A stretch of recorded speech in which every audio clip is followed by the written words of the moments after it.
Yeah, hi, my name is Marcus Intalex. I'm from Manchester, UK. I'm a drum and bass DJ, producer, record label owner, and I've currently just mixed the latest Fabric Live CD, number 35, which was out in August 2007. I couldn't really see a use for it instantly for myself. I just thought, yeah, that's really cool. I like the way it works, but I'm a DJ. I don't really don't of doing live shows. And then when I got asked to do a couple of DJ mixes, thinking, well, on the way that it worked for the live thing, maybe I could sort of do a DJ mix where it almost like it's like I'm using Logic or something in the studio, where it's all there in front of you, the story's there in front of you, so you can actually build a DJ mix in the same way you're building a tune almost. And I couldn't imagine myself using it live, but for what I do use it for, I definitely think it's probably the best solution. Even though, really, if you do an hour's DJ mix, it should take an hour.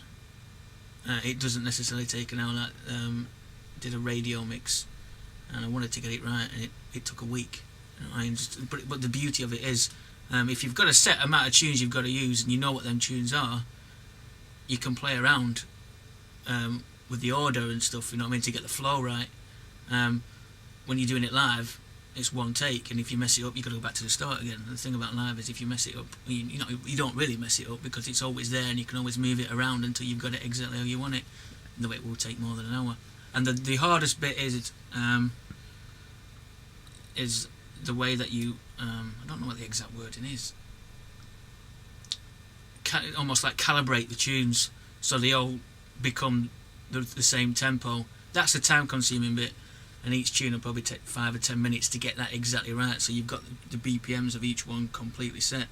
But once you've done that, you basically got a free canvas to experiment as much as you want, and maybe if you've got a good mix running and the tune's about to run out, you could just cut a little bit off and loop it on a little bit longer, just to keep the mix rolling a bit better or whatever. And so when the mix actually comes out, it comes out at the right time. And obviously with the effects and the filters and stuff, you can sit there and get them perfect.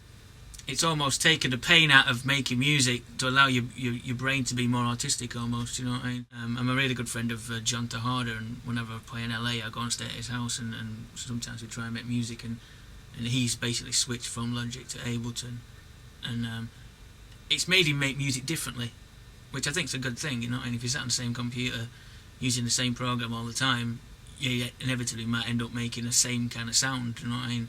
And maybe it's good to have 2 or 3 different ways of sequencing to make your approach making music differently. I think it's not a bad idea.